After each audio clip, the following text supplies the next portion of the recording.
오늘 하나님의 말씀은 시편 57편 1절로 5절 단락의 말씀을 보겠습니다. 시편 57편입니다. 다윗의 믹담시, 인도자를 따라 알다스에세 맞춘 노래, 다윗이 사울을 피하여 굴에 있던 때. 여기 이제 이 57편은 이제 56편하고 마찬가지로 개인의 탄식시예요. 하나님께 그 어려움, 위기 이런 것에 대한 그 탄식, 기도, 고통스러운 거 이게 해결해 달라는 기도인데, 이 여기 알다스헷이다 이런 거는 뭐 우리로 치면 우리의 소원은 통일에 맞춘 노래 뭐 이런 의미예요. 그러니까 알다스헷이 당시에 이제 다 대중에게 굉장히 잘 알려진 노래로서 파괴하지 말라, 이런 뜻이에요. 파괴하지 말라. 그런 우리의 소원은 통일 이런 것처럼 그런 노래의 제목으로 잘 알려진, 거기에다 맞춰서 곡조를 거기다 맞춰서 이렇게 불러라, 그런 의미인 것입니다. 그 궁지에 몰린 사람이 하나님께 도움을 바랄 수밖에 없잖아요. 세상에서 자기를 도와줄 사람이 아무도 없는데, 그래서 하나님의 보호하시는 그 날개 아래에 56편은 이제 하나님의 도움을 바라고, 57편도 똑같은 상황에서 하나님의 보호하시는 날개 아래 모든 재앙을 피할 수 있기를 간구하고 기도하는 것입니다.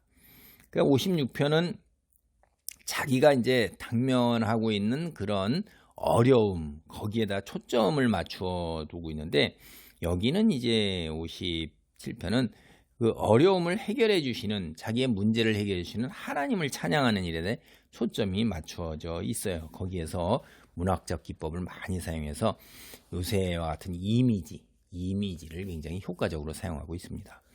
57편 1절 보겠습니다. 하나님이여 내게 은혜를 베푸소서, 내게 은혜를 베푸소서. 내 영혼이 주께로 피하되 주의 날개 그늘 아래에서 이 재앙들이 지나기까지 피하리이다.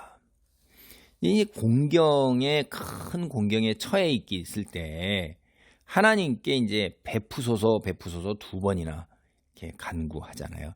그러니까 공경이 굉장히 큰 거니까 반복해서 하나님의 은혜를 간구하는 거예요. 그래서 하나님의 도우심이 자기에게 임할 때까지 기다릴 수가 없는 거예요. 왜냐? 자기의 그 절박함이 너무나도 순간 그 분초를 다툰다 이 말이에요. 그래서 너무나도 크고 너무나도 절박해서 그냥 얼른 그냥 하나님의 날개 아래로 피해서 자기에게 닥친 그 절대절명의 위기가 싹 지나기까지 거기 안에 날개 아래 싹 머물기를 원하는 거예요. 이게 우리가 이제 주의 날개다 이런 하면 여러분 비둘기 이미지 금방 떠오르죠. 닭 이미지 떠오르죠. 닭 날개 아래 그 병아리들이, 비둘기 날개 아래 자기 그 새끼나 알들이, 새끼를 보호하는 하여간 이미지, 어미새 이미지로 이제 하나님을 묘사하고 있는 것입니다. 1절에서도 내 영혼이 주께로 피하되 이 재앙들이 지나기까지 피하리이다 이렇게 하고선 피하다 이러는 거는 그 두 번이나 이렇게 반복해서 또 얘기하면서 강조하고, 그러면서 하나님께 자기가 가기만 하면 이 모든 재앙들로부터 안전할 것이다 라는 자기의 신뢰, 믿음을 고백하는 거예요.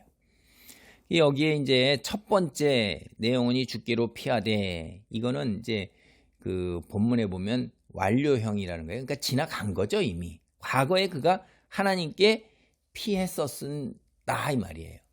그리고 이제 두 번째 사용은 이제 이게 미완료형으로서 피할 것입니다. 앞으로 닥칠 일에 그런 일이 닥치면 내가 피하겠습니다 라고 하는 이야기예요. 그러니까 이게 무슨 얘기냐 하면은 과거에도 그랬고 현재도 피할 것이고 미래에도 또 피한다 하는 이런 뜻이 여기에 다 들어있는 거예요. 이 시제를 통해서.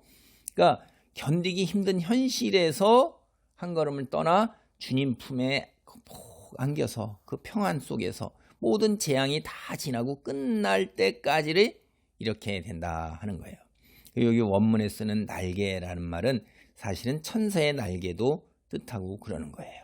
그리고 동시에 여기에 날개라는 이 말은 옷자락을 뜻하기도 해요. 그래서 옷자락은 우리가 보면 뭔가 보호하기 위해서 이렇게 덮잖아요, 옷자락으로. 그렇죠?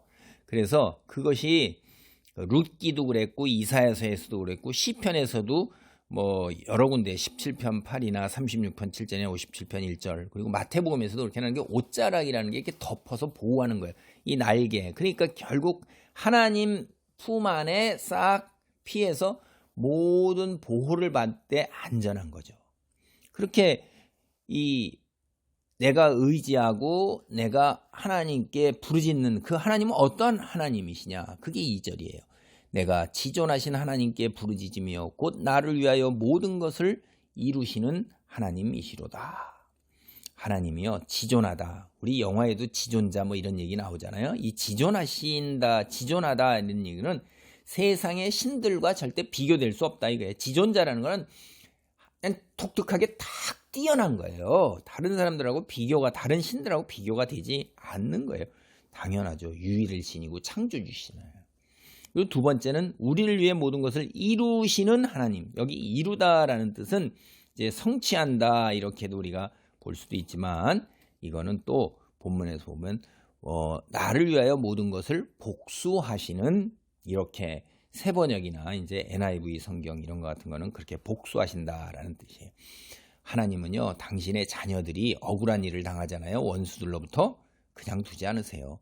꼭 그대로 되갚아 주시는 분이세요. 그러니까 억울한 일을 당하면 꼭 복수하고 세상의 그 어떤 신도 하나님의 보복을 방해할 수가 없어요. 주님은 홀로 위대하시기 때문에 그래요.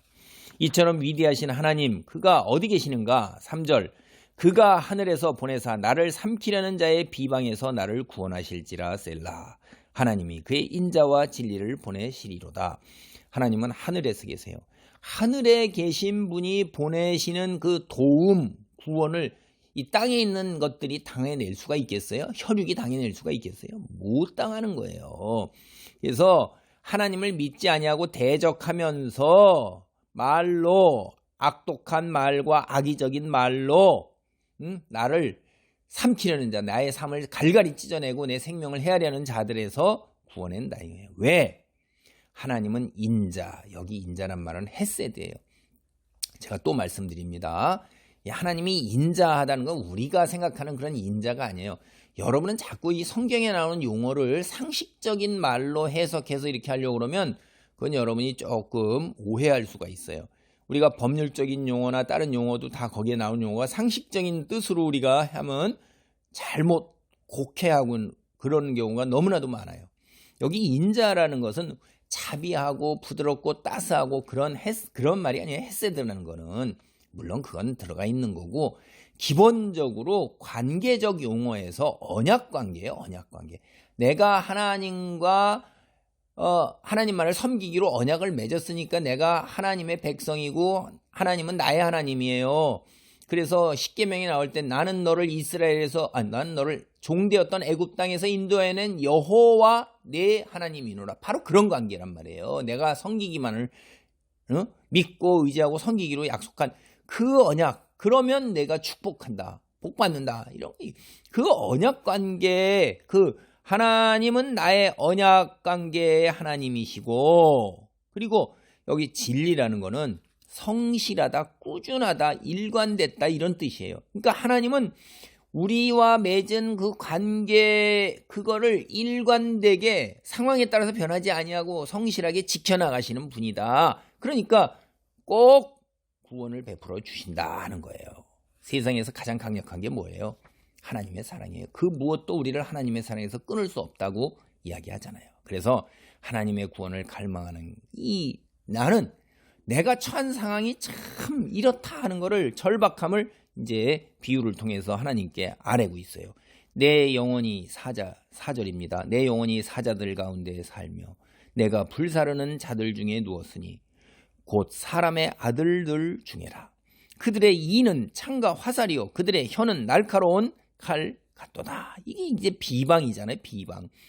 그들의 이와 혈, 입에서 나오는 것이 창이나 화살이나 칼은 사람을 찔러가지고선 그냥 생명을 해하는 거예요. 그렇게 이들이 그 비방과 모략과 중상과 나오는 말이 사람의 가슴을 도려내고 심장을 도려내고 폐부를 찌르고 목을 따는 것 같은 거예요. 얼마나 독하고 악의적인 건지 알 수가 없다 하는 것을 얘기하는 거예요. 지금 내가 처한 상황은 물어뜯을 듯이 달려드는 사자 가운데에 있는 거예요. 얼마나 무섭습니까, 여러분? 응? 그 이빨을 드러내는. 그리고 불사르는 자들 중에 누웠다. 이 불사르다 하는 이 원래 의미가 걸신 들리듯이 먹는 거예요. 걸신, 개걸스럽게 그냥 막 사자들 중에 있는데 그 사자들이 이를 으렁거려서 막 그냥 생고기를 물어뜯는 그런 비유, 그런 이미지예요. 참 그대로 다 와서 닿죠. 근데 그들 다 사람의 아들들, 별 볼 일 없는 인간이다 이 말이에요. 그들이 영적 존재, 천사, 권능자, 신이 아니라는 거예요. 혈육이라는 거예요. 아이고 그 썩어 없어질 것들 이라는 거예요. 근데 내가 믿는 하나님은 하늘에 계신 하나님이에요. 하늘에서 도움이 와요. 그래서 얼마나 안심할 수 있는지 몰라요. 더 이상 원수들을 두려워하지 않아요. 하나님의 날개 아래 와 있기 때문에요. 그래서 5절 하나님이여 주는 하늘 위에 높이 들리시며 이제 더 이상 원수들을 두려워하지 않는 건데 그것은 하나님 전능자의 날개 아래 와 있기 때문에 사람, 혈육, 썩어 죽어 없어질 그런 육체들을 두려워하지 않는 거고요. 5절이 이제 하나님에 대한 찬양으로 그래서 마무리하는 거예요. 구원을 베푸실 하나님, 얼마나 감사해요. 그래서 하나님이 높이 들리시면서 영광 받고 온 세상에 높아지는 거, 온 열방이 하나님을 찬양하고 경배하는 그날, 그거를 찾는 거예요. 인간 사는 우리 세상을 초월해서 있으므로 우리가 세상에서 겪고 있는 일 하나님께 아무런 문제가 되지 않는다. 그런 고백으로 마무리를 하고 있습니다. 하나님 감사합니다. 주여, 주는 유일하신 창조주여 참된 신이십니다. 세상에 있는 혈육 가진 썩어 없어질 육체의 인간이 온갖 중상 모략 비방으로 나의 삶을 갈갈이 찢어 놓는다. 그렇게 달려들지라도 나는 두려워하지 아니하고 평안 속에서 하나님을 찬양하겠습니다. 라는 이런 시편 기자의 고백과 같은 그런 믿음을 허락하옵소서. 예수님의 이름으로 기도하옵나이다. 아멘.